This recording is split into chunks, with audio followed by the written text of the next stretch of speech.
Moray Verabotai, Shalom Uvracha. Ce Shabbat, on va lire Parashat Noach. Je voudrais commencer par une histoire et après revenir sur la Parasha. Alors, vous savez, Rabotai, à l'époque, comment c'était les écoles juives? C'est que c'était ouvert à tout le monde. Et à la fin du mois, chaque élève, il amenait une somme d'argent, il a donné au professeur.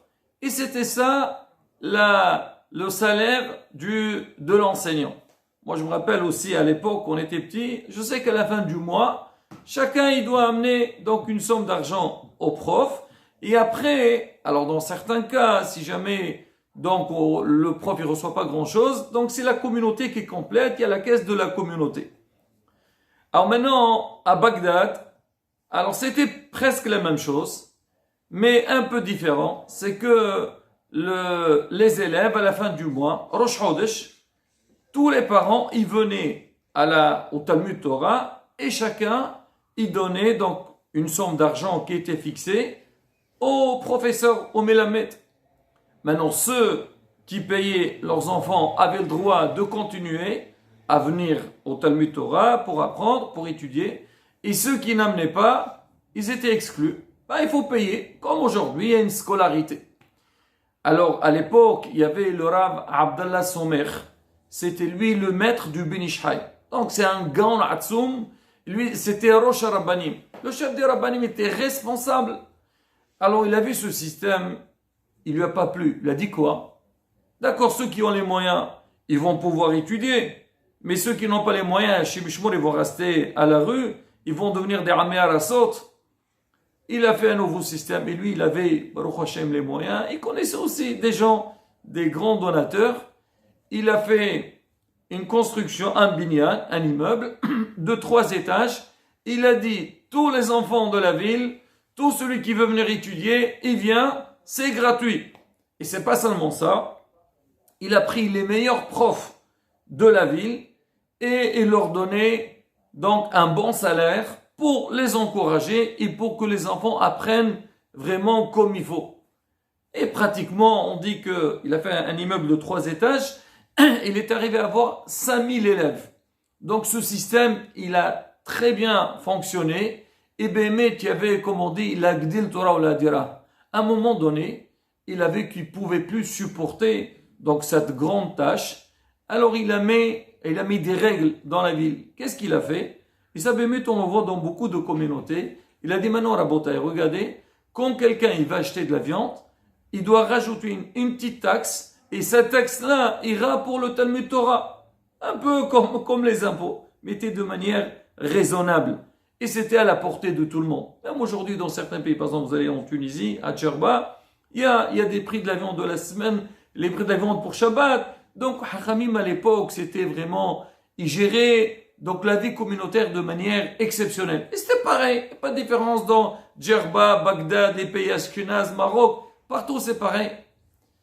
Alors, et maintenant, le Rav, il s'est pas suffi à mettre des enseignants sur place, de gérer aussi la comptabilité, mais il veillait aussi sur l'étude de la Torah, que les élèves étudiaient bien. Mais quand j'ai lu cette histoire, ça m'a rappelé notre maître, Moron Arbougit, alors quand, au début, la yeshiva, donc elle était, chez la Torah Verham, était mise en place, alors le Rav, il était derrière, il se renseignait sur tout ce qu'ils faisaient les élèves, s'il manquait de quoi que ce soit, dans tous les domaines, Rabotai. Mais plus que ça, le Rav, il venait, déjà, des fois, il venait en classe pour voir comment les élèves étudiaient, et même des fois, en cachette, il essayait de voir comment le limoud, il se déroulait. Et c'était le cas de Rav Abdallah Somer, Zecher Sadiq Kadosh Bracha. Alors lui, qu'est-ce qu'il faisait? Il passait donc derrière les classes, il écoutait comment les enseignants, ils enseignaient. Un jour, le Rav ou le Melamed, il enseignait Parashat Yessé, il parlait de Lavan. Alors, on sait quand Yaakov il est arrivé, il a discuté avec Lavan. Alors Lavan, il a dit à Yaakov, Ach asmi ou psari ata, tu es de ma famille. Alors Yaakov, et donc tu peux rester chez moi. Mais Yaakov, il est resté seulement 1 mois. Donc on s'étonne. On dit, comment ça se fait? Tu as, voilà, nourri, logé, d'accord, il va travailler après Yaakov. Mais pourquoi Yaakov, il est resté que 1 seul mois avec Lavan? Alors le Midrash, il dit c'est que parce que Yaakov il a vu avec Ruh HaKodesh que les 12 tribus ils vont sortir de lui, il a dit moi je ne peux pas les élever avec un rachat comme Lavan. Qu'est-ce qu'il a fait Yaakov Avinu? Donc il s'est retiré et il est parti habiter ailleurs. Et le Rav, il a expliqué à ses élèves, donc ce midrash-là, de la manière comment je suis en train de vous parler. Alors le Rav, il entend ça, il n'était pas content sur le champ, il toque à la porte, il entre en classe, alors il dit au Mélamed, je viens d'entendre, donc le midrash que tu viens de dire, mais moi je ne suis pas d'accord du tout avec ce que tu es en train de dire. Le Mélamed était étonné, il dit quoi?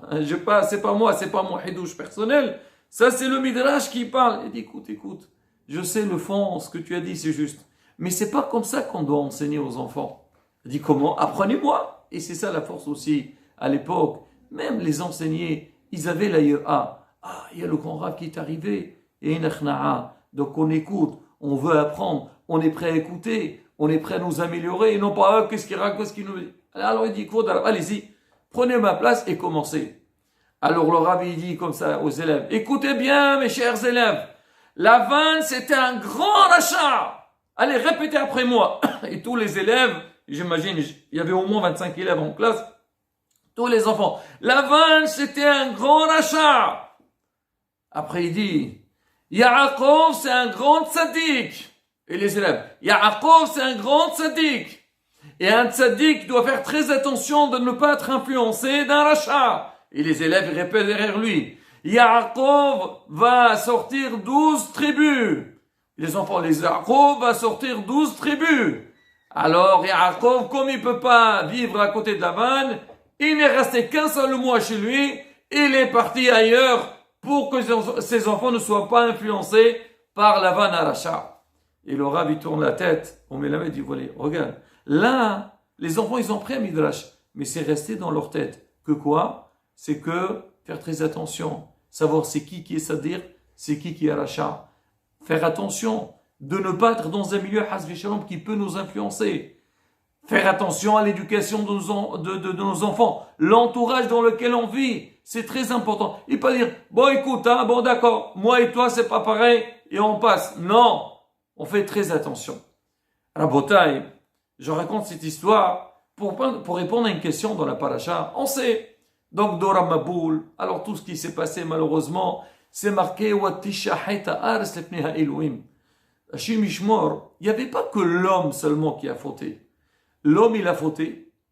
Il y avait le gezel, le vol. Ils ont fait toute la avérote qui pouvait ne pas exister. Hashim Ishmor. C'est marqué même les bêtes. Même les bêtes, ils ont fauté. C'est marqué, il y avait des mariages mixtes. Le taureau, il s'est marié avec, je ne sais pas moi, avec l'ânesse. Et le chien, il s'est marié avec la chatte. Ça veut dire qu'il y avait chez Mishmor un mélange grave. Et c'est pas seulement ça. Le Midrash, il dit, même la terre, elle donnait plus ses vrais fruits. Parce qu'il y avait un mélange aussi au niveau des racines. Il y a un mélange grave. On dit, comment ça se fait? On dit pourquoi? Parce que quand l'homme, il fait quelque chose de mal, il doit savoir que tout peut être pollué. Même l'air, il est pollué aujourd'hui. Pourquoi? Malheureusement, à cause de nos actions. Alors maintenant, quand l'homme, il a fait du mal, ça influence sur les bêtes. Ça influence sur la terre. Surtout la bataille. Et c'est pour ça qu'on doit faire très attention, déjà à notre comportement, et aussi s'éloigner du rachat, et savoir c'est qui le rachat. Hasbi shalom, ça ne veut pas dire mépriser les autres, mais savoir pour l'éducation des enfants, une vigilance, regarder, faire attention. Alors maintenant on dit que Adam Arishon, pas Adam, Noah, alors lui donc il a vécu cette période, c'était le seul avec sa famille qui était épargné, alors il a pensé à l'avenir, il savait qu'Hachem, il allait exterminer le monde, alors il a pris avec lui aussi des bêtes, de toutes les sortes des bêtes. Alors la Torah, elle dit, alors qu'est-ce qu'il a pris? Le pasteur dit comme ça. Il a pris des bêtes qui sont pures et des bêtes qui ne sont pas pures. On sait que dans les bêtes, il y a des bêtes qu'on a le droit de manger et des bêtes qu'on n'a pas le droit de manger. Donc ceux qu'on a le droit de manger, on les appelle tehorot, purs. Et ceux qu'on n'a pas le droit de manger, on dit, elles ne sont pas pures. Et là, de cette phrase, Donc, les Mefarshim, ils disent, regardez comment la Torah a fait attention à son langage.